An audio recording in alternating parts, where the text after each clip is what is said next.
Ah. And it wasn't, yeah, yeah, you know. That's impressive. Yeah, big stick.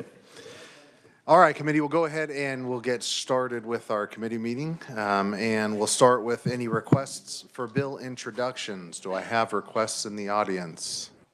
Come on up. Just state your name and go from there. There we go. Can you hear me? Okay. Thank you, Mr. Chairman, members of the committee. I am Heather Sprague, and I am requesting a bill today on behalf of Justice Action Network. The RS number is 24RS2591, and the bill relates to juvenile offenders, prohibiting fines, fees, and costs from being assessed against the juvenile, their parent, or their guardian. Excellent, committee. Any objections to that introduction? Seeing none, we'll make that request. Thank you. Very much. Additional requests, committee. All right, not seeing any. We'll move on to our informational briefing and welcome Secretary Jeff Samuda from the Kansas Department of Corrections. Thank you very much for being here 2 days in a row. You at least get a weekend off before you come back on Tuesday, so it's good. Thank you, Mr. Chairman, members of the committee. It's good to be here, always good to be here. My name is Jeff Samuda. I am the Secretary for Kansas Department of Corrections, and again, it's really good to be here. I appreciate the opportunity to come and present some information, kind of an overview of some things we have going on in KDOC, our organization. Take just a minute here and go through some agenda items that I'm going to cover today. We're going to talk about our population and projections related to that population, staffing and recruitment, parole and community supervision, some juvenile justice updates, talk a little bit about our physical plant at our facilities, what we're doing with some information technology and related security enhancements, some opportunities we're engaging in for cultural change in the organization, and I'll cover governor's budget recommendations related to very specific areas as we're going through. A lot of information to cover. I'll move pretty quickly. Certainly, Mr. Chairman, entertain questions along the way or at the end, whichever you prefer. So this slide summarizes the overall agency budget expenditures and a portion of the investment in juvenile and criminal justice here in Kansas. The greatest portion of our almost $538 million of expenditures in FY23 was for adult facility operations and medical care for the population in those facilities. Obviously, KDOC is only one part of the criminal justice system. There's law enforcement, prosecutors, defense, courts, treatment. Those are all additional costs incurred with related to incarceration. A little bit about our adult facility population. Our population is increasing. The impact, or has increased over the last year, the impact of the coronavirus pandemic on law enforcement, prosecutors, and the courts resulted in a steep decline in our population, in the adult population specifically, beginning in FY 2020 through FY 2022. Pre-pandemic, on April of 2019, our adult population hit an all-time high. That number was just under 10,100. Again, that was in April of 2019, just prior to the pandemic really getting coming the next year. And comparing June 30th of 2022 to June 30th, 2023, we experienced nearly 16% increase in our adult population. I believe that's attributable, at least in part, to during the pandemic, courts were kind of down, maybe not doing as much. Maybe there was a backlog sitting for the courts. And then once the pandemic kind of went on the wane, we saw the courts open back up and we saw a wave of people coming in. The recent adult population on December 31st, it was 8,970. So our growth has flattened, particularly the last 6 months. We've really seen it flatten out. And I'm not quite sure what that might be, other than a portion of it might be the court system with their data system. That cyber attack kind of took them down, and it may have backed up processing of people through the courts, getting them sentenced, and the transfer of them from counties to KDOC. We'll continue to monitor that situation. It's a good trend that we're on right now. It's very flat, actually a little bit of a dip. We'll see if that's sustainable. We'll talk a little bit about capacity. in our facilities and show you some projections. We're expected to exceed our bed capacity in our adult facilities within the next 10 years. At the end of 2023, we were at 80% of our total bed capacity. That's hard fixed beds when I talk about bed capacity. However, we do anticipate a small drop in 2024.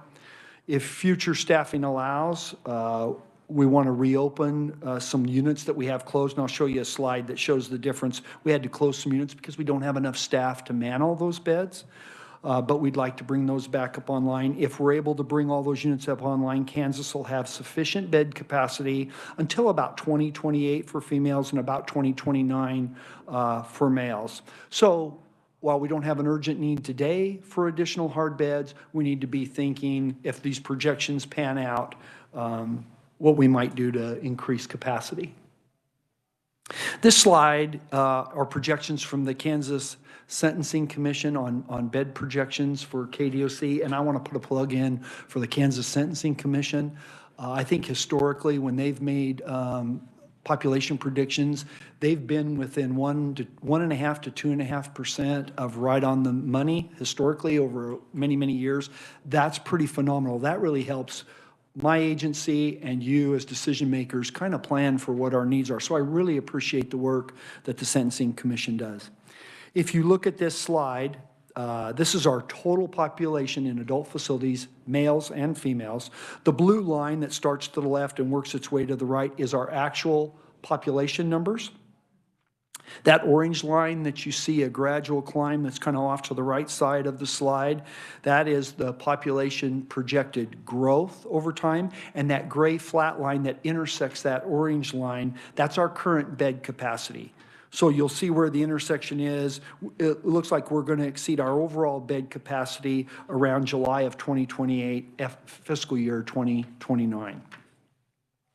This is broken down by the male bed projections. Again, about 2029, it looks like we're going to have an intersection there. This projection does not include a 200-bed facility that's going to come online probably in February. Years ago, if you'll recall, some of you will recall, the governor recommended and legislature funded renovating an old unit at our Lansing facility, kind of up on the hill. It's a 200-bed unit that we're going to use for substance abuse and work programming, and I'll talk about it a little bit later. So these projections do not include that 200 beds. That 200 beds will extend us out in our male population probably till about 2030 before we need any more beds if the projections pan out. Female bed projections, if you look at the graph, a little steeper climb in our female population, the growth that we're anticipating seeing there. And again, probably may exceed those beds in fiscal year 2028. We'll continue to monitor and see what's going on in that female population. So on this slide, you see physical beds. That's that hard fixed actual bed that we have. That's 10,459. And then we have staffed beds. That's the amount of staff that we have available to actually operate housing units. We've had to take some beds offline because we didn't have the staffing to operate it. We've reopened some units. There's the difference between the two is about 580. So we've got about 580 hard beds offline today because we're not able to staff them and operate them. And when you look at the image that's on the slide and the chairs that are there, if you consider all four of those chairs as our bed capacity, every one of those is a bed. But the white ones are the ones we're able to staff. And that yellow one has to sit vacant because we don't have the staff to take care of that one. That's the best way I can illustrate it. So we're going to continue to reopen units as our staffing allows. We just reopened a housing unit, 95-bed minimum custody unit at our Ellsworth facility for the guys that are working out in the private industry program. It's the East unit. It had been closed during the pandemic. Our staffing levels weren't good, and so we just recently reopened that, and we'll just continue to do that whenever and wherever possible. So with increase in population, there's costs associated with that, and as as our population went down during the pandemic and we saw a significant decrease, we adjusted budgets, particularly with regard to food and medical costs, which are two big costs for us with that population. So those were adjusted down in our budget. And now that we're seeing the population start to grow over this past year, we'll need to make an adjustment with that. Medical and food services contracts account for about 20% of the agency's operating budget, so they're a big piece of it.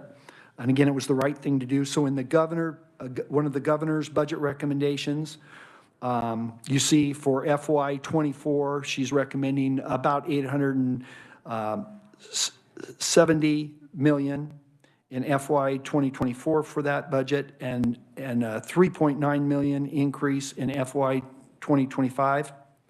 I think that million for 878 should be 1,000 increase, but I'll double check that.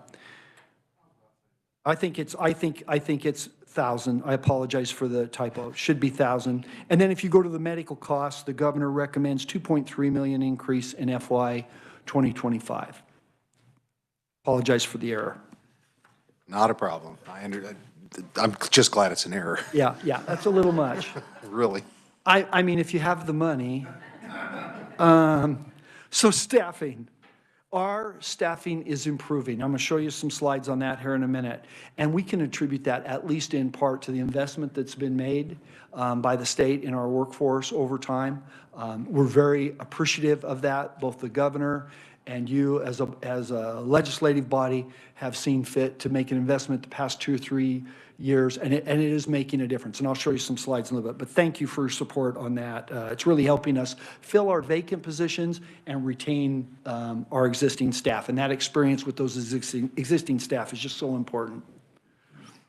And yet, we're not out of the woods yet, and staffing challenges persist, especially in corrections. It's certainly not for everybody. Just the nature of the work, the shift work, the 24/7 operation is not appealing to a lot of people. The inherent potential for violence and just the trauma that staff are exposed to who work in law enforcement and in our business just doesn't appeal to a lot of people, and that's been traditional for years. And then over the past few years, much like the private sector and other agencies, there's been some new staffing challenges come forward. You know, people want more flexibility in their schedules, more work-life balance. Hard to do when you've got to run a facility and got to have somebody in a post.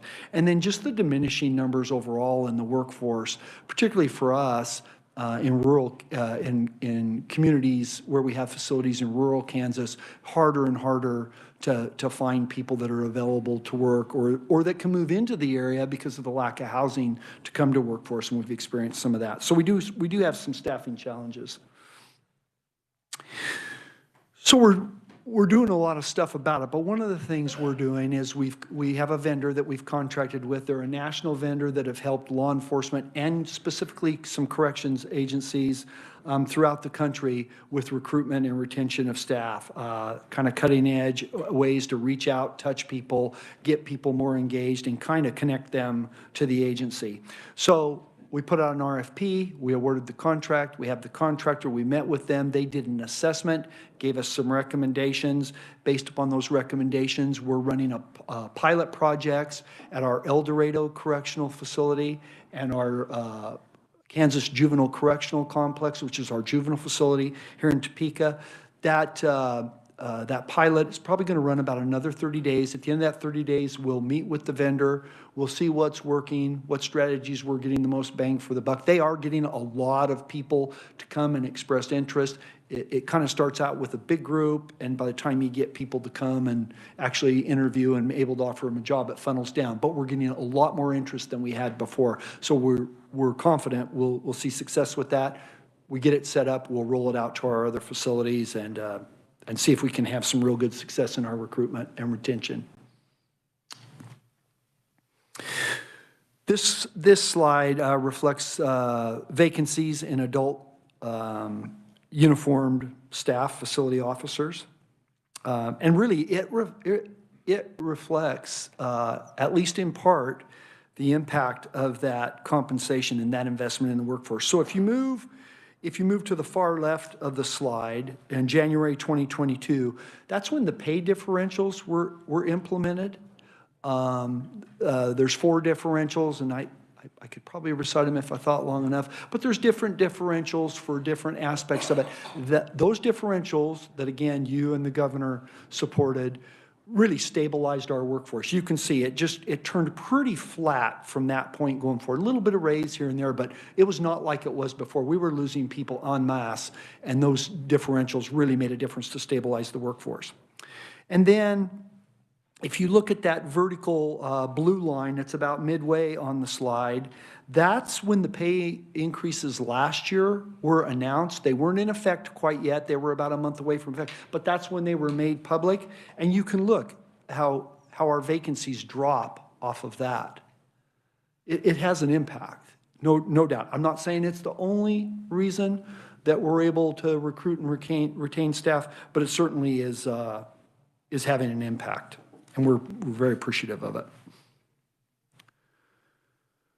Slide reflects staffing vacancies at our juvenile facility in Topeka. They're progressively getting better over time, maybe not as dramatic as what we see in our adult facilities, but we are seeing them getting better. We're thankful for that. This is a slide for adult non-uniform staff in our adult facilities. Staying pretty even, not a lot of up or down with that group, holding steady. Then the trend, this is for parole officer positions, folks who supervise folks after their incarceration out in the community. That's improved significantly, specifically this fiscal year. Since about July, we've seen great improvement there, so we're very appreciative of that. So the governor has some budget recommendations for state employees, and I'll just touch on those fairly quickly. And it's not just KDOC employees. I believe it's for the workforce in general. She's recommending a 5% base increase, pay increase for all employees. Addressing the 24/7 pay differentials that I know there's been a lot of what are we going to do with those. The governor's recommending that the first 3 differentials be incorporated into base pay for those staff in facilities and I believe parole. And not all of them are eligible for all 3, but those that are be built into their base pay. And then the Department of Administration will review and recommend some new qualifiers as to when differential 4 would be applied.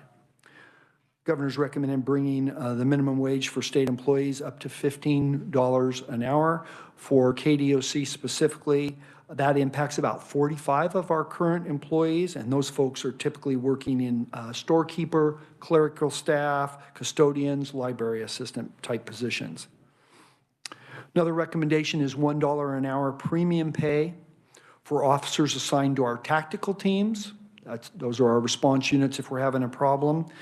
Those that are working in restrictive housing, the restrictive housing is the jail within the prison. It's where we house our most disruptive, most violent, most problematic population. And for officers who are able to demonstrate proficient bilingual skills, who help us interpret when we have folks who don't speak English. So a $1 premium pay for folks serving in those capacities.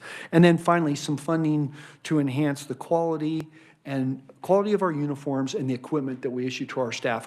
We need to do an upgrade to our uniforms when staff look sharp and feel sharp. That goes to retention and pride in the work they do. And then too often, we depend on the staff to supply certain accessory type items for like their belt, like whether it be a flashlight holder or a cuff case. We need to provide that stuff. That's our obligation to provide all that. So there's an enhancement in there for that. Thank you. And a quick question for you, Mr. Secretary. As far as, I know we created this differential system for our hourly employees, and it was desperately needed at the time, and I have no objection with it being permanent. My question is, are we doing anything in excess for our salaried employees that are working the extra hours and things like that? Yeah, Mr. Chairman, members of the committee, great question. I do believe the governor has something in a proposal. I don't have it on here, and I think it's to do something to address that gap between, there was a lot of compression created when our hourly staff moved out and our salary staff didn't. And I believe there's a proposal in the budget to address that. Great. I'll look forward to seeing that in the budget. Committee, any questions up to this point for the Secretary? Representative Titus. Thank you, Mr. Chairman. Secretary, good to see you again. On the differential pay, you mentioned incorporating 1, 2, and 3 into the base pay. So if you're on a shift that has a differential pay and you ultimately change shifts, would you still be getting that differential even if you're on a non-differential shift, if that makes sense? Mr. Chairman, Representative, if the governor's proposal is adopted, then those first 3 differentials, and really the 3rd differential, we have 1 employee that it applies to. So those first 2 differentials, I believe if you're working in a correctional facility, you get a differential. And if you're in a uniform staff position, I think that's differential number 2. Those would just be incorporated into those staff's base pay. They would get those no matter what shift they worked on. It would go from being a differential to part of the base pay. Okay, that makes sense. Thank you. You bet. Representative Carmichael. Thank you. Mr. Secretary, you did make reference to the technological difficulties that the court may have caused a backup of cases, and as they come back online, that may result in more commitments to your custody, et cetera, kind of reading between the lines. We heard from the Chief Justice in the Judiciary Committee, I think it was earlier this week, or maybe it was last week, it all runs together, and she informed us that with perhaps a few exceptions, the backlog of cases awaiting trial that we had been extending speedy trial laws, I think she was telling us are getting to or about caught up. And one of the explanations that we had heard for the decrease in population at DOC, inmate or your customers' populations, was in fact the backlog of cases awaiting trial, people being held in county jails awaiting trial, et cetera. Is that consistent with your understanding, or should we still be expecting an increase in numbers once that backlog goes through the system? Some of them may be tried, but may be awaiting sentencing, as an example.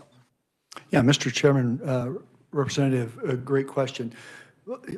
Without having any hard information, my sense of it is earlier in 2023, we were seeing an increase of about 67 people in the adult system coming in. So we were growing by 67 per month, on an average per month.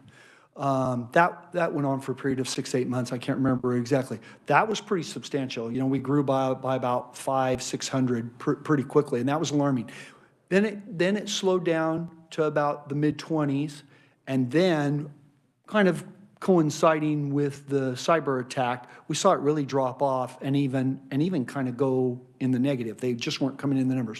What I think happened earlier in 2023 is that backlog that had been sitting there because of all the delays in the court system. I think that wave of the backlog came and hit us. Seems like they got through that. Sounds like that's what the Chief Justice may have said.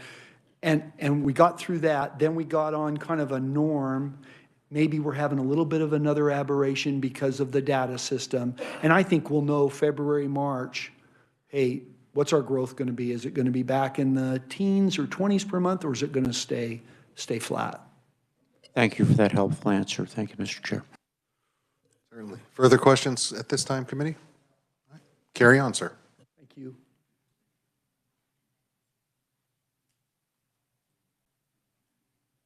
Yeah, I'll wait for you here just a second. Talk a little bit about parole and community supervision. Some of you have seen this slide before. Trying to explain how people are supervised out in the community in the simplest of terms, if I can. It's really done by 3 different entities. 1 are under the judicial branch, and 2 kind of under the executive branch. So in the judicial branch, you have the Office of Judicial Administration, court services officers, if you will, and they supervise persons with misdemeanor Kansas convictions who are assessed as low risk to offend. That doesn't mean that no risk, but they're low risk to offend, but maybe convicted of a felony and misdemeanor compact cases as well. So their court services has people on probation for typically low risk offenses. And then if you move over to the right, you have the executive branch, and you have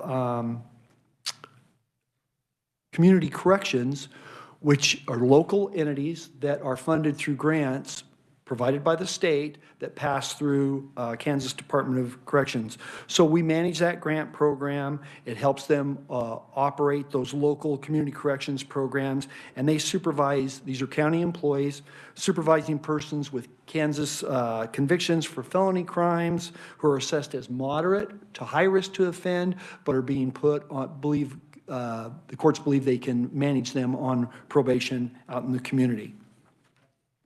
And then you have parole officers who are our employees, they're state employees, and they work for KDOC, and they supervise persons on their post-release from incarceration. So whether that be the old law, which is pre-1993, where they're sentenced and they do an indeterminate amount of time, they appear before the Prisoner Review Board, and the Prisoner Review Board may grant them parole, and if they are, they're out in the community and we're supervising them. Post-1993, what people refer to as new law, a part of their sentence is, it's defined, this much will be incarceration and this much will be supervision out in the community. Our parole officers supervise those folks as well. There's a slide on parole, the numbers that they supervise out in the population. This is based on June 30th of each of the fiscal years, and it's my day for errors, Mr. Chairman. If you look at abscond status and you go over to FY22, you'll see a marked increase there. That's not accurate. That's not just absconders. We got numbers for warrants included with the absconders, so we'll clean up that information and we'll provide that back. This made it into our annual report and we just caught it here the other day. So I apologize for the error. Really the number's somewhere around what you see in the other years, around that 350, 370 range for absconders. Apologize for that. This slide reflects the most serious offenses by gender of those being supervised by our parole officers. So the category on the left are our male population being supervised by parole out in the community, and you can see the most serious offense is other person, non-sex, and then sex against a person falling very closely behind. Move over to the right, and our women that are being supervised out in the community. Their most serious active offense, the majority are drug offenses at about 43%, and then the next would be other person, non-sex. Talk a little bit about community corrections and supervision. Again, those are those local entities in jurisdictions that are doing the supervision, and their funding, most of their funding is derived through a grant program administered by the state through KDOC. So you'll see the numbers that they're supervising out in the local community. It's dropped in the last 2-3 years, staying fairly steady, a little bit of growth this past year, but fairly steady. Some challenges for us in parole and for the community corrections folks, and really, number one is addressing that person that's coming out of prison or out of the court system on probation, addressing their needs out in the community. 22.5% in FY23, 22.5% of the releases from our facilities were to homeless status. They had no place to go. And we have there's some great partners out in their community. There's homeless shelters, there's nonprofits, there's all kinds of people willing to help, and yet you still have people that are without a place to go. Access to behavioral health services, treatment, medication, critically important to public safety and very difficult to access in the necessary quality for all of the population released from a correctional facility, and particularly when you move out into some of the more rural areas, there's less services, less opportunities available. And then really when you have a person that's got a severe and persistent mental illness, and I mean very, very serious illness, they're extremely hard to place. They can be violent at times, and it's hard to get someone that's willing to take them. So the governor has a budget recommendation for community corrections, for funding additional officers, for supervision. I think that's $1.5 million, and some funding to make additional services available, whether that be additional programming, cover some of their operational costs, and that's another $1 million for a total of about $2.5 million. Sorry to interrupt. Do you know the number that they're talking about for additional community corrections officers? How many? Yeah, Mr. Chairman, members of the committee, yesterday in the Transportation and Public Safety Committee, Randy Reguer, who's a director for community corrections, I believe he's the president of their association, said that they would like to have an additional 51 officers. I don't know that 1.5 million covers 51, but I believe that was the number he was using that they think they need. Keep All up. right. Thank you. Some juvenile justice updates. Again, the Kansas Juvenile Correctional Complex is located here in Topeka. It's our juvenile facility. This slide reflects the pretty dramatic drop in the population right after Senate Bill 367 went into effect back in, I think the bill was passed in 2015, certainly was implemented by 2016. So you can see on the left where we went from about 260, 270 some, and today we're around 140 average. That's the most significant reason for that decrease in the juvenile population. Senate Bill 367 devoted more resources to the community in order to try to divert people who are lower risk. We'll keep those kids from coming and getting deeper into the system. The youth, and I'll show a slide here in a minute that I think illustrates it, the youth currently at KJCC are the highest risk and highest need youth in the entire system. That data of about 141 on the date that this slide was, 11 of those were young women or girls, and 130 were boys or males. This is the population at that facility by age on June 30th of this past year, the end of the fiscal year. 91% of the youth at the facility are over the age of 16. 64% are over the age of 18. The average length of stay for the girls was 422 days, and for the boys, it's 401 days. So you take their age and the length of time that they spend with it, it's important to combine those when we're trying to talk about meeting the needs of that population to help them get out and be successful. More and more, it's pointing towards education and work training opportunities, because we have a lot of them that are 18 when they leave, and they're going to join the workforce at some point. So we're placing a greater emphasis on that. Some of the initiatives at the facility. Again, as practices in juvenile corrections are changing, we need to increase our understanding of the importance of strengthening connections with families. I think we're learning a lot about just how critical that is. It seems pretty simple, but maybe years and years ago, we haven't placed as great an emphasis on that. And as we do, we need to change our practices. So we've implemented several changes to help communicate with families and keep them connected to their children. We have a quarterly newsletter that keeps parents engaged with what's going on there. We have a new parent caregiver orientation for folks. We're allowing, seems simple, maybe should have been doing it all along. Today, we're allowing parents to have a meal in the dining room when they come to visit. So instead of just coming and sitting in visitation, they actually get to go have a meal with their child, and you know how important those conversations are at the dinner table. Free video visits so they can stay connected to their families. We had a high school open house, and then we're doing family therapy with people. Again, another important practice given the demographics of the population and that they're going to be getting out, probably need to join the workforce, not only for them, but to help us with our shortage. We need to increase our emphasis on education and job training skills. So we're collaborating with Kansas Department of Commerce, added a workforce specialist located on the campus. That person's working to increase employability skills and job retention skills. In addition, we have JAG-K that's partnered with our high school there. It's the Lawrence Gardner High School at KJCC to focus on the same need, that workforce development. They have career specialists on site.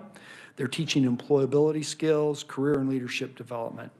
And then we're doing some stuff with our staff training, doing training, mental health training curriculum on juveniles with mental health, helping our staff better understand when we have a juvenile with behavioral health, what their needs are, how to manage them, and then some verbal de-escalation techniques through the verbal judo program, learning how to talk to the population, help bring them down, help redirect them, cut down on incidents, use of force, that type of stuff.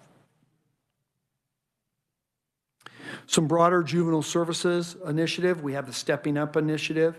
That's funded through the evidence program, evidence-based program account. That's overseen by the Juvenile Justice Oversight Committee. I'm a member of that. I believe the chair is a member of that, and we have some other folks in the room as well. So they manage that fund. That's where some of this funding is coming from. We also have technical assistance from the Council of State Governments. Goal is to work with youth with mental illness to divert them from detention with access to community resources. I think we can all agree that's a good thing. And Kansas represents the first expansion of this work with juveniles that we know of anywhere. So we're pretty excited about that. Again, that family engagement, doing some work there. And then we have House Bill 2021, which directed KDOC to provide more frequent grant opportunities through the evidence-based program fund, rolling grants, if you will, try to get those grants out there a little bit quicker. So we've explored some quarterly grant opportunities rather than annual, so we're shrinking that time between when grants are available. And the JJOC authorized a couple of additional positions for us to help us manage the grant process. It's getting, the quicker the turnaround time, the more money, the more grants you're putting out there, the more follow-up to make sure, and accountability to make sure the money's being spent properly. So we're going to have a couple additional staff to help manage that. Talk a little bit about physical plant at our facilities. So this slide reflects buildings, square footage, some costs in two categories. The information under the top category, under the Correctional Institutions Building Fund, is our adult facilities. That's the fund that helps us do repairs and maintenance renovation projects at our adult facilities. Then that category to the bottom half of the slide is the State Institutions Building Fund, and that is the fund that we have for strictly aimed at repairs and maintenance at our juvenile facility. So when you consider the number of buildings that we have, and you see it's about 400 buildings, we have nearly 4 million square feet of building space under roof to maintain. There's a lot there. We contracted with a vendor a couple years back, Carter Globally. They're a national vendor that comes in and does assessments regarding maintenance, repair, and replacement of facilities.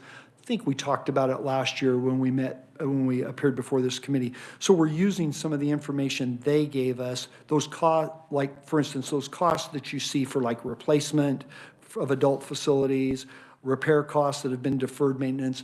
Those are numbers that Carter Globally gave us in their report, and some recommendations on here's where you need to focus some attention, and here's where you probably just need to look at replacing a facility.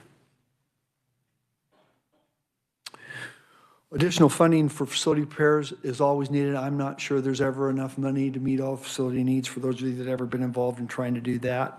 Again, we have an assessment that was done by Carter Globally, our vendor, that was completed in the summer of 2022, and it looked at the repair and maintenance needs. On this slide, we're talking about 254 buildings and approximately 3.6 million square feet that they looked at. We didn't have them look at every facility because, for instance, our new facility in Lansing, they didn't need to come in and do an assessment of that. It's all virtually brand new. So age is a primary factor in the finding of $338 million in needed repairs. Another is that the funding provided for repairs and maintenance has just not kept pace with the costs. So the money for our adult facilities in that Correctional Institutions Building Fund, or the CIBF, that began in 1997, and that has been funded by 10% of receipts not to exceed $5 million from the State Gaming Fund. That was reduced a little bit in 2001 to the current funding amount of $4.99 million. So we have just under $5 million for repairs and maintenance of all those adult facilities throughout the state. If you index that just under 5 million from 2001 to inflation, that original 5 million, the same purchasing power, you would need 9.5 million today to have the same purchasing power to do those repairs that we had in 2001. Anyway, between the infrastructure just deteriorating over time and our reduced buying power, we're just falling a little bit farther and farther behind. That said, last year, the legislature, beyond our regular funding for R&R repairs and maintenance, funded an additional $4 million to help us address repair and maintenance needs. And if you look on the slide, on the column on the right, you see the 4 facilities identified there. Those are some of the projects that we used that $4 million for. So like at Topeka, we had to replace a sewage lift station, put a new sewer line in, get that lift station out of there, new sewer lines, new kitchen floor, and ceiling and equipment in the kitchen there. El Dorado, a fire alarm system, we were able to replace that. Things like that, just really important stuff. So we're very appreciative of the additional $4 million, and it really went to very good use. The governor has some budget recommendations for capital improvements. You'll see that the first is to construct a new medical behavioral health support services building at the Topeka Correctional Facility. Topeka Correctional Facility houses our women here at Topeka. That TCF project would provide a centralized visitation and staff entrance. It also creates healthcare and behavioral health space. When the current space was built, we had a population of about 450 women at the facility. It's been as high as 936 in the last few years, so it's in essence doubled, and the capacity is just not there to meet those needs. It's just really substandard compared to what we have, what you'd see in infirmaries or behavioral health units at our male facilities. So we want to build a building there, and then the other budget item is to replace the Hutchinson Correctional Facility in Hutchinson, Kansas, to the tune of about nearly $378 million. Hutchinson, first part of Hutchinson was originally constructed in 1867. The central unit there, that's the main unit. If you've ever seen the Hutchinson facility, big stone, beautiful, beautiful exterior there, but it has no air conditioning. Has some cells that are 42 square feet, which is about half of the American Correctional Association standards for cell size. It's not compliant with the American with Disabilities Act. Now we're grandfathered in because it was built before the act was passed, but nonetheless it presents challenges for both our staff and our population who have disabilities. We're not compliant with ADA. And then the east and south units, which are a little bit lower custody units, they're there on grounds, but they're outside the central unit. They're made of wood construction. They lack sprinkler systems. Again, we're grandfathered in because they were built before some of the standards for sprinklers were in, but if we were to build them today, they'd have to have sprinklers. So the Carter Global Lee facilities assessment indicates that bringing the current facility up to standard is cost prohibitive, and they really recommended replacement of the facility. Mr. Chairman.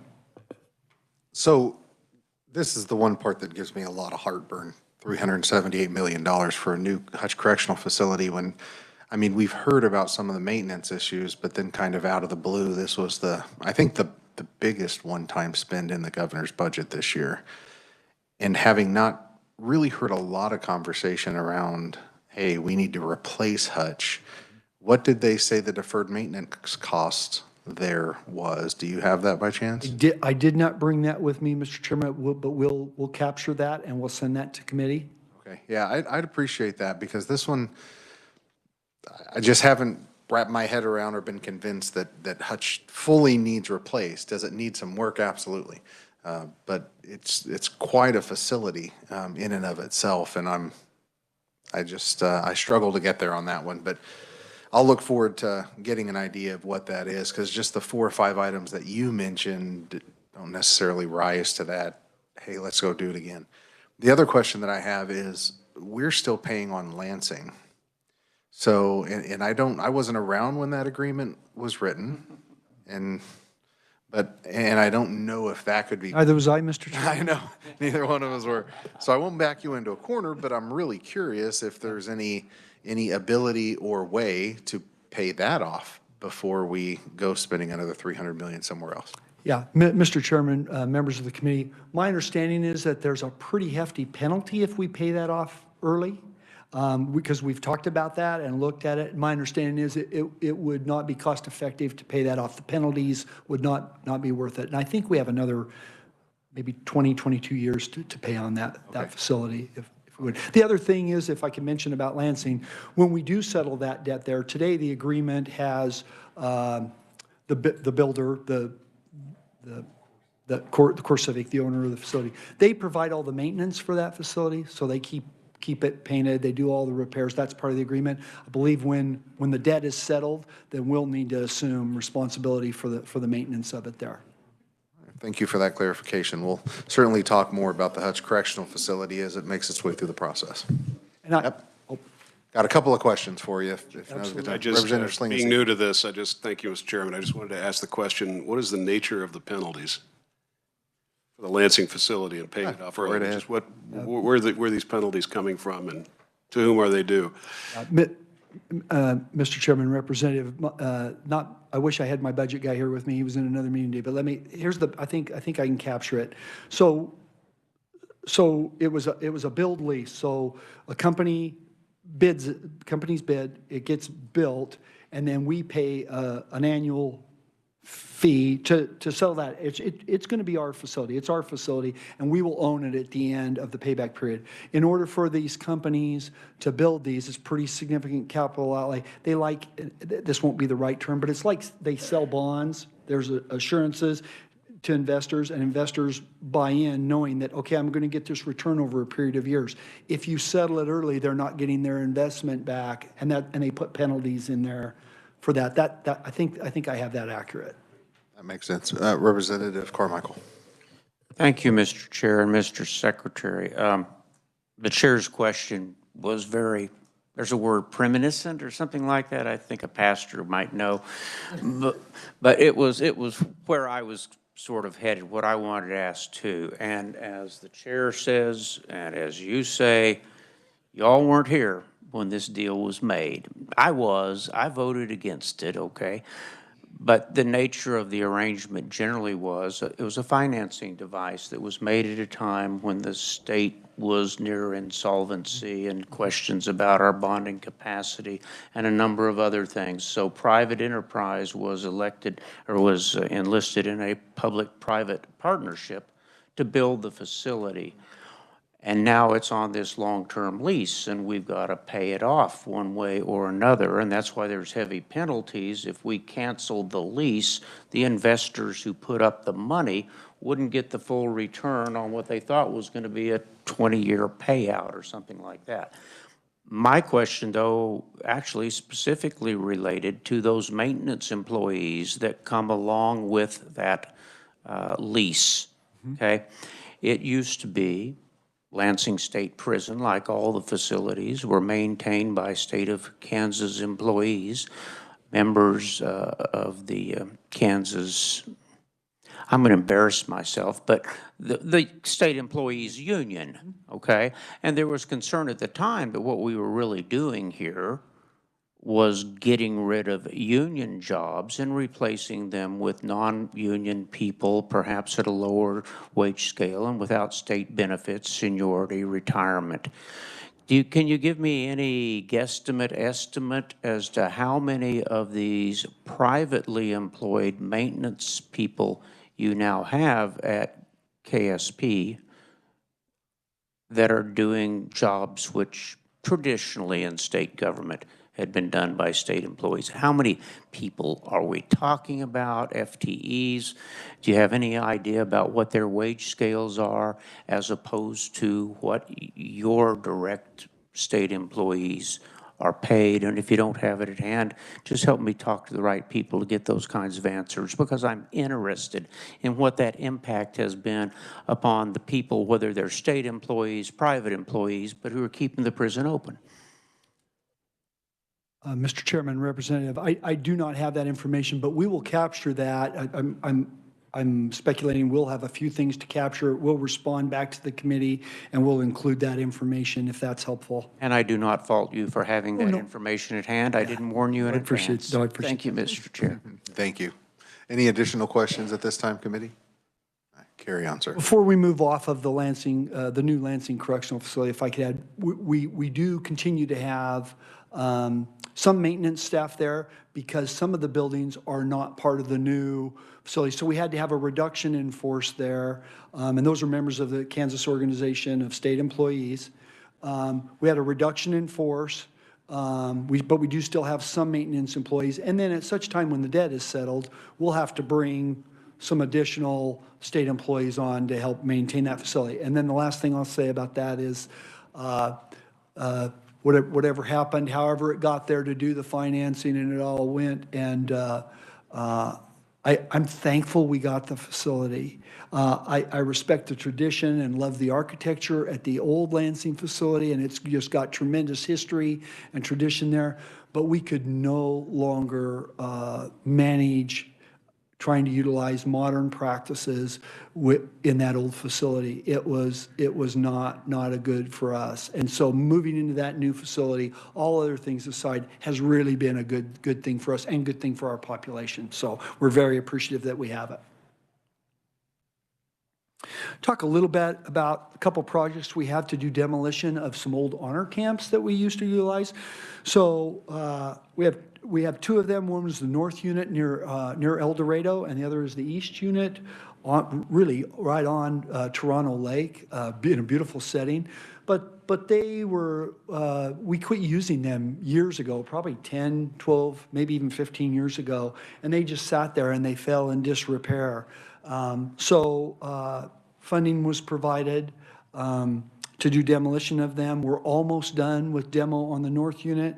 We're waiting on the Corps of Engineers because at Toronto Lake, that east unit sits on property that's under the management of the Corps of Engineers, and they're doing a study about maybe some portion of that may have historic value before we demo it. So we're waiting for them to go through their process before we proceed with any demolition there. I'm hopeful that we'll get a green light and can get that done. So those projects are still moving.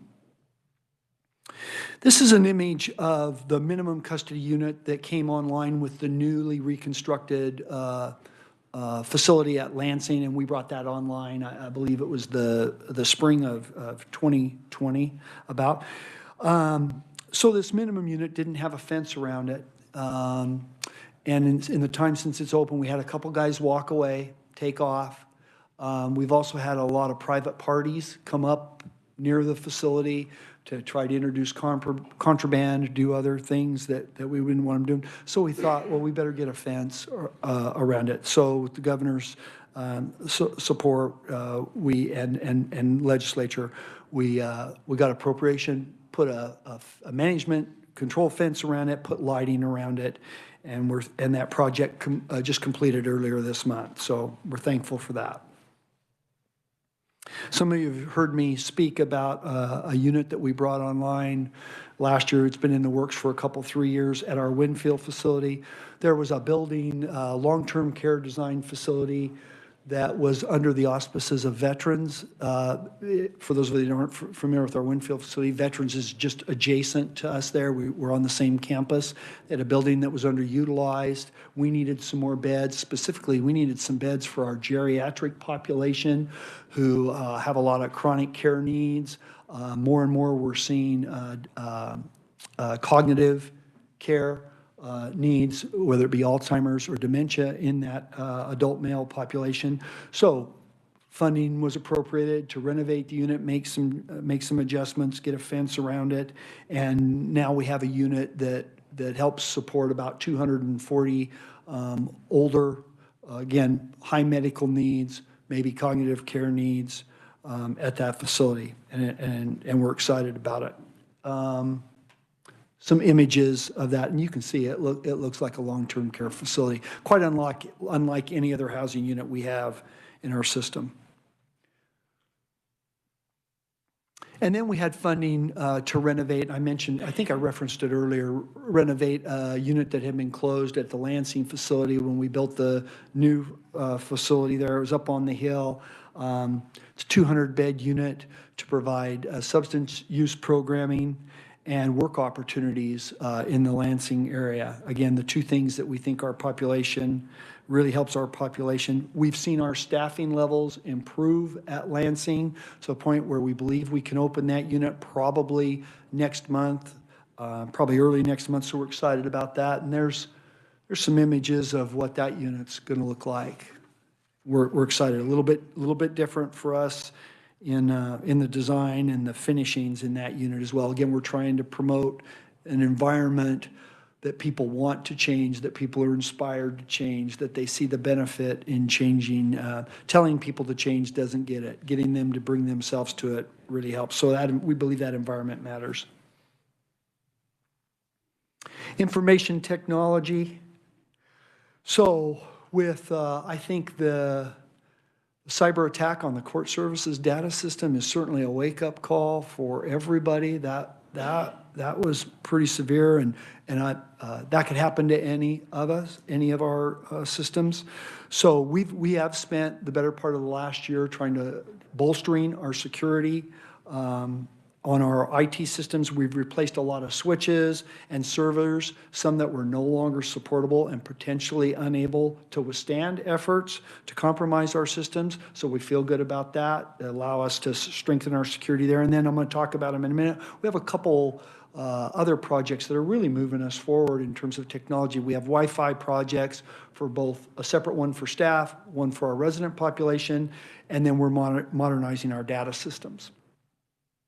This Athena project is the modernization of our data. We have at least one data system that we use to manage our population that is from 1978. It's a DOS system. We'd be hard-pressed to find anybody that understands how to do any programming or fixing on DOS systems. So we've got to do something. And we were given the green light about 3 years ago to move forward. We implemented a phase 1 of the Athena project. We continue to work on that. It's going to be a management system for both our juvenile and adult offenders. We anticipate bringing the full system online in May. Fingers crossed, that's what we're hoping for. And getting back to settling some debt. There's some debt associated with that project, and in the governor's budget recommendation, she's recommending that we retire the financial obligation associated with the Athena project. That was financed. There's not a penalty there, and it's $6.7 million. That's in her budget recommendation. Current payment schedule places payoff of the Athena project in October of 2026. So we'd be paying it off, in essence, 2+ years early. Staff and resident Wi-Fi. Been working on this for multiple years. Probably would not have been multiple years if it hadn't been for the supply chain when you couldn't hardly get stuff. But nonetheless, we're getting very close to being complete on this project. Really, it's going to the two separate systems: a staff Wi-Fi at every facility, not just up in the admin building, clear down into the facility, in the housing units, in the rec area, in the work areas, all that. So staff can be more mobile. They can be more effective, more efficient. They can literally sit down with the population with a laptop or a tablet, do business, do case notes, whatever they need to do. So we're excited about that. And then for our residents, they're just going to have a greater ability to work on do their classroom studies. They can communicate with their families. Today they have to go to or in the past they've had to go to a kiosk. We have a vendor who provides tablets at no cost to the state. Every resident has a tablet. So from their cell, they can communicate with their family. They can do their banking. They can do their ordering of their canteen. They can submit a concern form to us about an issue they have, a grievance form. And again, work on their schoolwork, all that kind of stuff. So really, it's really a game changer. They can do that from their cell. They can do it from the day room. They can do it in some of the outside areas. And it makes it so they don't have to be in a very specific location to do that with a limited amount of time. Some opportunities for cultural change. Some initiatives in our adult facilities. Really need to modernize some of our practices and processes. Those would include the discipline process for our residents. It's outdated. We need to revise that and bring a more effective way of more options for how we correct behavior amongst our population when they act out. Our restrictive housing practices and processes, there's a lot of data, a lot of studies out there about the detrimental effect of having someone that, and as I told you earlier, restrictive housing is the jail within the prison. Somebody acts out, they're disruptive, they're violent, they're a threat to everybody. They go to the restrictive housing. That's the jail within the prison. But if they stay there too long, it can be detrimental to their mental health, their well-being. There's a lot of information about that. Some states have been in court about that. So we need to modernize that, and then our resident grievance process, making it so they can get their issues before us. We need to do some work there. Do a better. We have a grievance process, but we need to do a better job with it. And then, wow, really a game changer in corrections, and really certainly for us here in Kansas are these Pell eligible programs. Recent decades, education in our facilities really been limited pretty much to GED and high school diploma competition with a few vocational certificates. But changes in the federal law allow these Pell Grant eligibility for incarcerated populations. We're excited about that. Pleased to say there was a lot of work going on when I got here on this, and it has continued. We established with our higher ed partners in 2019, we formed the Kansas Consortium of Corrections Higher Education. Try saying that 3 times fast. With 9 college partners. Many of them are community colleges. We do have a couple 4-year colleges engaged with us as well. And so we have an agreement with them to provide high-quality post-secondary education in all 8 of our adult correctional facilities. I believe we're the first correctional system in the nation to offer it in each of our adult correctional facilities, so we're excited about that. We also added a new partner in 2023, Wichita State University Tech. So we're excited about that. We have fantastic higher ed partners. They're just fantastic. They come, they want to help this population. They see the value in helping them get that education so they can get a job and return to the community and be successful. I just can't say enough good things about them.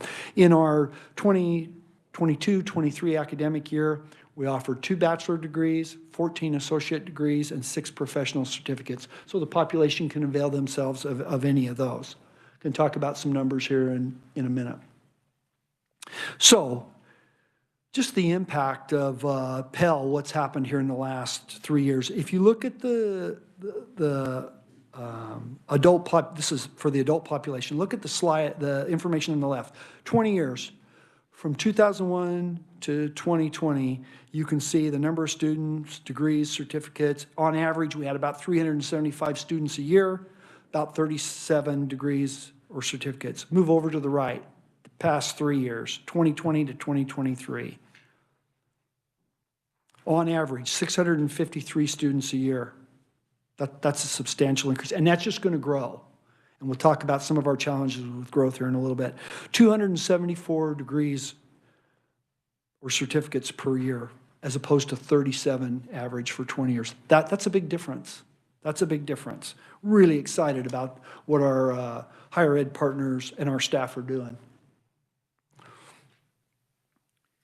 We know that combining education and employment is a big factor in helping people be successful. I hope I've said this before. You know, we have an incarceration piece. It's right in statute. You know, people are remanded to us. They're taken out of society because they've hurt others or posed a threat to others, and they come to us, and we keep them segregated from society. And that's a very important part of what we do. But equally important, and also in the state statute, is that we have a responsibility to give our very best effort to rehabilitate people and turn out a better person than we receive. And we have to take that equally as seriously, and we certainly do. So you can see what happens when a person completes a GED or a high school diploma. They're 65% more likely to be employed with a life-sustaining wage. When folks get out of prison here in Kansas and they can get a job that pays a life-sustaining wage, they are 1/3 less likely to come back to prison. That's a big number. If you're a business person and you can improve your margins by 1/3, that's pretty good. That's good for us. Really good number. So we're paying a lot of attention and a lot of focus on education and job training skills. And besides having the job and being able to pay for a home and transportation and food and all that, having a job is a pro-social activity. You're generally around pro-social people, engaged in pro-social things instead of what you might be doing if you didn't have a job. Substance misuse and addiction is buffered by employment. You have less time to be out using. You're focused on working and being productive. And then family needs are met and family relations are certainly stronger. So with those education opportunities, we're also focused on work opportunities. We have different work opportunities in our facilities. We have facility work assignments, which are like grounds maintenance, custodial duties, those type of things, building maintenance. We have our traditional industries program. We have a paint factory. They have a welding shop, build some furniture. Then we have work release, which is, and today our primary work release for our males is in Wichita Work Release Facility, about 250 bed, right in downtown Wichita near the Intrust Bank. But the men that are there are about to release from custody, generally within 6 to 18 months. They're out in the community working, holding a job as you or I would out in the community, paying taxes, paying their fines, fees, restitution, saving money, and then they come back to the facility at night and they live there and whatnot. So it's a great transition, decompress from prison and make their way out in the community. And then finally, and certainly last but certainly not least, is our private industry program, and I've referenced that at least once previously. We have 40 just fantastic private industry partners, some of them inside our fences, many of them outside our fences, where our population can go and hold a job, learn how to work, again, pay their fines, fees, restitutions. So when you combine the education that I've talked about with those work opportunities and you get the right blend, you're really setting folks up for a better chance of success when they release. They can maybe get that job that pays a sustainable living wage, which we're really focused on. Some of you have seen me talk about the Lansing Career Campus before. I'm going to talk about it again. So one of our limits to our higher ed and our vocational training is we don't have enough space. We don't have enough of the right space. I mean, literally, we almost do education and training in closets, just trying to find a niche here or a little room here where we can meet. We do not have enough space. So we've had a vision for some time now about creating not only more space, but the right type of space, a great learning environment, kind of a magnet for learning and training opportunities for our population. And we'd like to do that at the Lansing campus, Lansing facility. So in 2021, House Bill 2401 established a framework where the Secretary of Corrections could develop a 501c3, a nonprofit, if you will, and enter into public-private partnerships with folks that might be willing to contribute to building a career campus or a spiritual life center for worship, those type of things. So we formed that 501c3, and as part of that, we hired a vendor who specializes in doing fundraising campaigns. Higher ed understands that very well. We do not understand that very well. So we got a vendor. They did a study, said, hey, is there an interest in partnering with KDOC to contribute to building a career campus? And what might that look like? We got the results of that study. Yes, there is an interest out there, but private entities such as foundations, nonprofits, private entities would like to see the state have some matching dollars, some skin in the game to build the campus. So in the governor's budget recommendation this year, we believe it's going to take about $40 million to build the career campus. Her budget recommendation is $20 million to help leverage and match what we believe are the donations that are out there in the community to help build the career campus.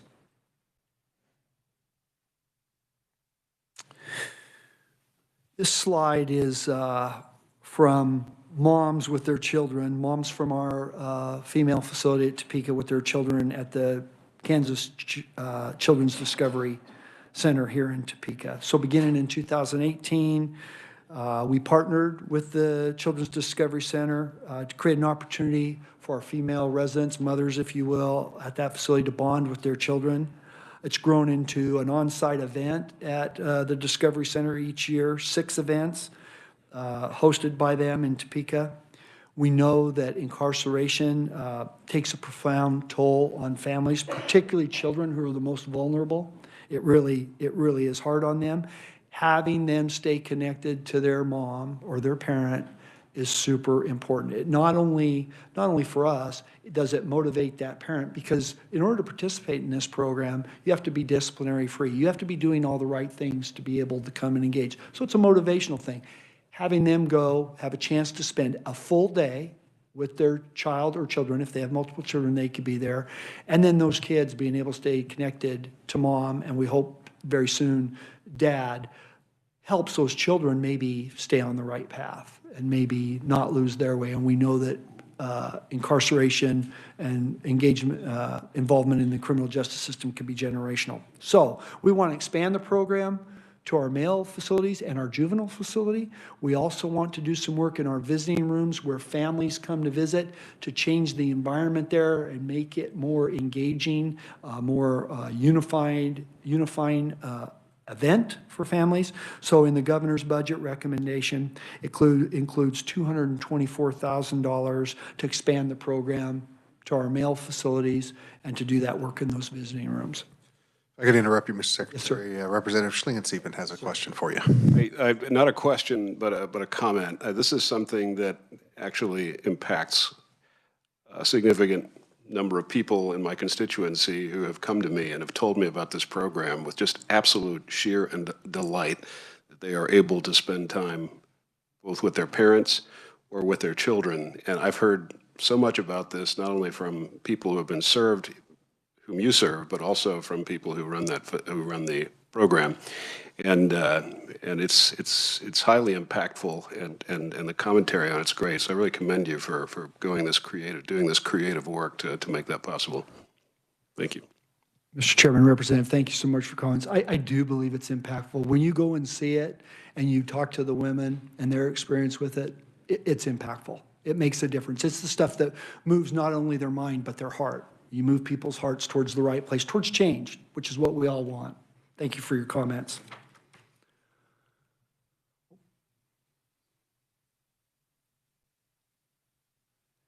So another activity that we engaged in last year, and we're going to continue going forward, is there's a national not-for-profit. They actually do work internationally. The Gift of Chess, and they reached out to us and said, hey, we believe that chess can help the incarcerated population train their mind, maybe be more thoughtful about their actions, be less impulsive. And if you're, I referenced this in my presentation yesterday, I'm not much of a chess player, but I would guess that you can't be very impulsive and play chess and have any success. You've got to be thoughtful and strategic. And our population struggles with that. They're very impulsive and they don't think about what are the consequences. So we welcome them in.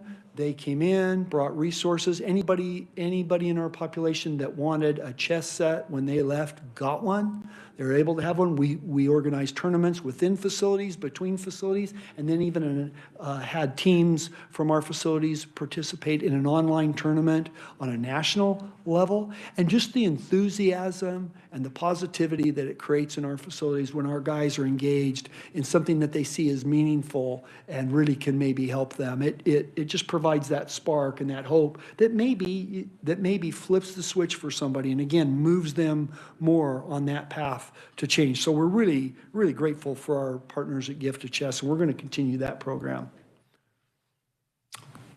I mentioned earlier about restrictive housing being the jail within the prison, and You can have some long-term restrictive housing, can have detrimental impact on people, both from a behavioral health perspective, and then just losing hope, getting despondent, all that stuff when you just feel like you're at the end of the line. So we're breathing some life into some opportunities. You can't give up on that population. You've got to try to find ways to get them to work their way out of those behaviors, work their way out of that kind of housing setting. On an earlier slide, I had a number, 95% of our population returns to the community, 95%.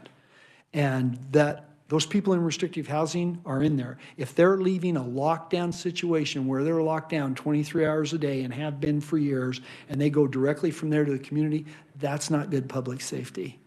We've got to do better and work them out. So we're doing some things. We're trying to provide some expectations, some incentives, some positive reinforcement. You see in this image, you see some chairs kind of in a half circle, the gray and black chairs. Those are programming chairs where somebody can be brought out of restrictive housing in restraints, placed in that chair. There's a way to restrain them in their legs, freeze up their hands. They can be engaged in cognitive programming, they can be engaged in educational opportunities, they can do some socialization, maybe play chess, what have you. Just get them out. It's good for their mental health, and it's good for trying to help motivate them, get them on the right way. So we'll do a lot of work in that area. Again, a little ahead of myself. Most return to the community. I think there's a misconception out there. I know there is. People go to prison, and everybody kind of dusts their hands and says, done with that. That person's gone and forgotten about.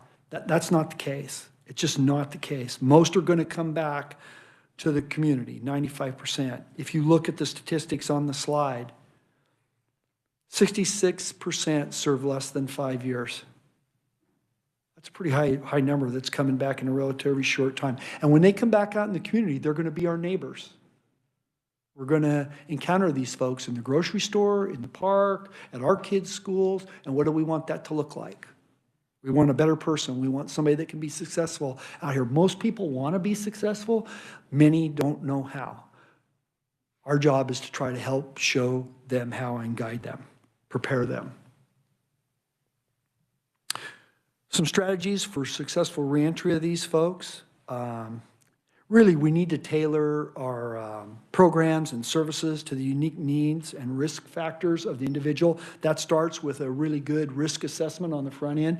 What is this person's needs? What's their educational level? What behavioral health issues do they have? Do they have a disability? A good assessment with them. It begins with that. And then those support services need to be holistic in nature. It doesn't hit the mark when we get someone, help them get a job, get them the skills, and they get a job, but they don't have like transportation. They can't get to the job. They don't have the means for that. Maybe they can't maintain their medications to where they can stay stable and hold that job. So you gotta get the job, the housing, the transportation, and the other services all lined up for the greatest chance of success. And then family and support systems matter deeply. I would tell you, anecdotally, most of our population, the ones that have the greatest chance of success, have someone, normally it's family, out on the outside that's willing to assist them. We all need a little help once in a while, and without that help, boy, it's really difficult.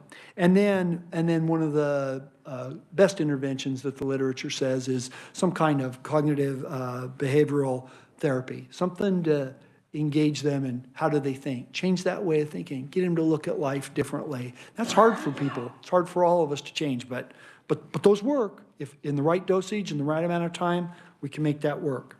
And then finally, out in the community, traditionally for years when we were supervising on parole out in the community, years past, the mindset was, to catch people. Just catch people doing something wrong, violate them, and send them back to prison.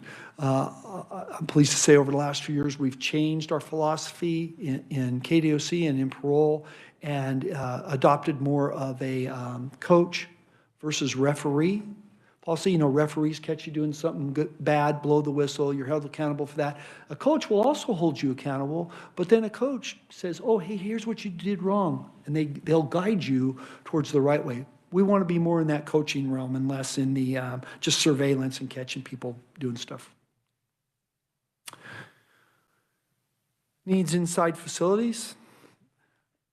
There are plenty. We've worked long before my time here. There was a lot of effort put into using evidence-based research and practices, embedding that in our work. That's been done. I'm very pleased with that.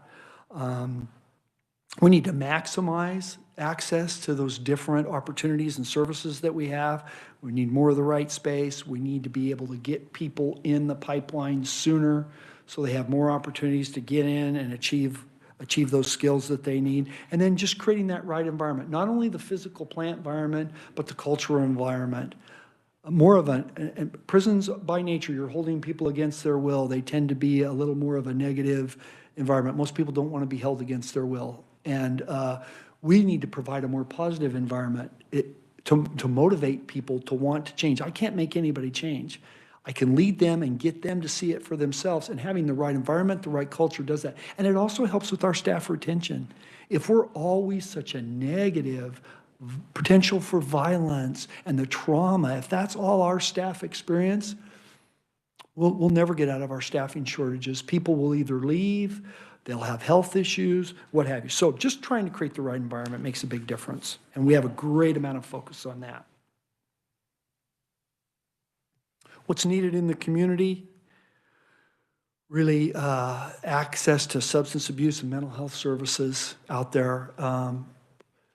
Probably everywhere, but certainly particularly in some rural communities where there's just not a lot. And if somebody needs those services, they have to travel a long way or they just can't get to them. Safe, affordable housing.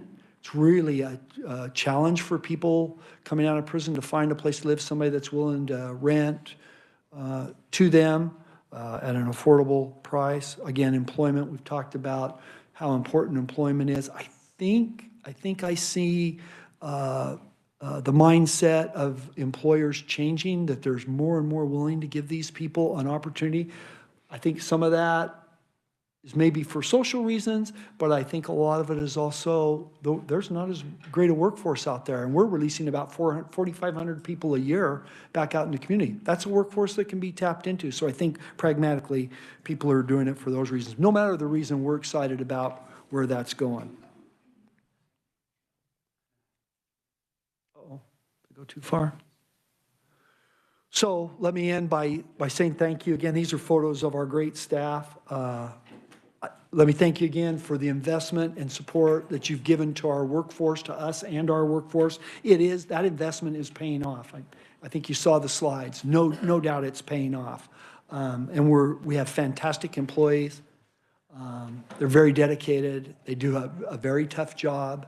I'm just so proud of the public service that they provide to our communities to make our communities safer, and that the work they do to help our population change and become good returning citizens and neighbors. I thank you again, Mr. Chairman, members of the committee, for the opportunity to appear before you today, and I'll stand for questions. Certainly appreciate your willingness to share with this, and glad to finally see a little bit of positive news come across this report. So thank you for that, and very much thank you for your leadership in this organization, in this agency. It's so very important. Committee questions for the Secretary. Oh yeah, I know you. I was just seeing if there was anybody else first. Okay, Representative, you have 4 minutes and counting. Go. Thank you, Mr. Chairman. Thank you, Mr. Secretary. First, let me explain to you that, as you may know, I didn't advocate for your hiring. Fortunately, I'm not the governor and I'm not the Senate, and I was wrong. I'm glad you're here. You're doing an outstanding job. I'm really happy with what I see. First, I want to ask a question that is, knowing that I've got only moments, that has been near to our friend Representative Heiberger, who is injured and can't be here today. He has worked on compassionate release. Can you just give us an update of where you're at? How many people are getting out on compassionate release? Because the concern was by the time the paperwork is processed, they're dead. Mr. Chairman, Representative, thank you for the question. It's a great question, and it's pretty timely. So traditionally, over the years, there's been very, very few, if any, compassionate releases done. Part of that is the requirement is you have some certainty that this person is truly going to be incapacitated, or that their projected lifespan's not much longer. And there just haven't been a lot of that until you get into those last weeks of a person's life. And so then you get to the paperwork, and by the time all that gets done, nobody goes. I will tell you, just this year, we just did, the Prisoner Review Board just recommended a compassionate release for one of the women that was housed at the Topeka Correctional Facility who had a debilitating illness that was truly making her incapacitated, and it was progressing at a pretty rapid pace, and they have recommended that compassionate release for her. So it is working. It's not working in a lot. There hasn't been a lot of that, but I think it's the first one we've seen. I know it's the first one we've seen in my tenure here, and I'm told in a number of years. Only one. Only one. person Only one. has Only one. qualified. Have that I'm others aware of. applied? Mr. Chairman, Representative, I can't recall seeing another one that was applied. We may have had another one in my Verify that time. information for We us. will. We'll find out. Thank you. Time is short, and I apologize. A matter of concern to my constituents concerns the Wichita Work Release Center. At about the time you came over, maybe actually before, it would have been back in the interim secretary's time, there was a scathing article on the front page of the Wichita Eagle written by Tim Potter, one of his last articles before they canned him, that interviewed the police chief, the sheriff, a number of people in Wichita, and said increase in crime in Wichita, Kansas is accounted for in some significant part because we are the only work release center in the state. Felons are brought here to transition into the community. Because they're working here, they get paroled out to Wichita, and inside of a few months, they're back in the county jail awaiting trial.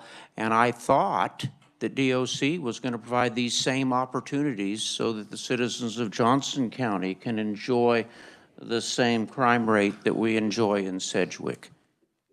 We haven't done anything about a new work release center that I know of. Do you track what their recidivism rate is for those work release people? Is it better now than it was before? Is Sheriff Easter just full of baloney? Can you help me? Mr. Chairman, Representative, if I miss something, If I don't make it amusing, nobody listens. Go ahead. if I miss something, you bring me back to it. So it is our primary. Today, it's really our only work release there. We've had a little work release out of Hutchinson and whatnot, but not as significant. So we're opening that new unit at Lansing, that renovated unit at Lansing, and I mentioned there's going to be substance use treatment and work opportunities. We're hoping to do some work release out of there, so get some work release on the eastern part of the state. In our 5-year capital plan, I think we have 3 additional work release centers built into that'll come before the governor and the legislature. We'll get some data, and we may not have it tomorrow, but we'll get some data on what the success rate is of the people that come out of the Wichita work release. I believe there's a misconception about how many come out of Wichita work release and stay in that area, and how many parole to that area. But we'll get some numbers put Why I together. want numbers. We'll get some Because numbers I think and it share will that with you. justify the DOC's position. Back in, I like my chairman, don't get me wrong. Back in the late 70s, early 80s, when I was providing legal services to prisoners up at KSP, it was a very, very different world. There was a place called administrative segregation, where a large telephone directory was held upside of people's heads while a nightstick was pounded on there to get their attention, and that would somehow help them become better citizens. I want to compliment you on doing something very different with that population.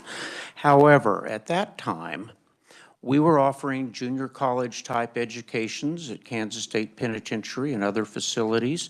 A number of the programs like you were talking about But within a few years, members of the legislature of both parties said, why are we educating and giving prisoners free room and board, free tuition, college degrees, when my constituents who've done the right thing all their lives can't get a free scholarship and room and board at a state university? How do I keep what you're doing now from falling into the same holes that caused an end to these programs probably in the mid-'80s and '90s? What do I do to keep that from happening again? Mr. Chairman and Representative, I don't know if I have the answer to how you keep that from happening again. I would tell people, and do tell people, first of all, when it comes to this Pell money, the student has some responsibility for that Pell. It's a loan. Right? They have some responsibility for that, and we can't build our way out of the crime and incarceration process. You know, we've seen our population grow. It was 10,100 back when I got here in 2019. I believe it's less expensive to educate them and train them and get them back out than it is to keep them incarcerated for years and years on end. So I think purely from dollars and cents perspective, put the social aspect aside, training them, educating and training them so they can be a productive member of the workforce and society where they can pay taxes, pay their restitution, fines and fees. I think the taxpayer benefits and our communities benefit from that. I'm going to scratch the rest of my questions, but I want to answer the one I just gave you. I think one of the ways you do that is keep coming to us and doing exactly what you've done here today. It was very persuasive. Thank you, Mr. Chair. Appreciate that. Thank you. Yeah, thank you very much. I was just going to ask if you know anybody that went to prison just for the 3 hots and a cot and a free education, because I doubt that that's the case. And freedom's a pretty important thing, so. Well, thank you very much. Thank you, your staff. Thank you for all of your time. I know we've asked a lot of you recently, and we'll ask more of you next week. So thank you very much. Have a great weekend, committee. We're adjourned. Safe travels.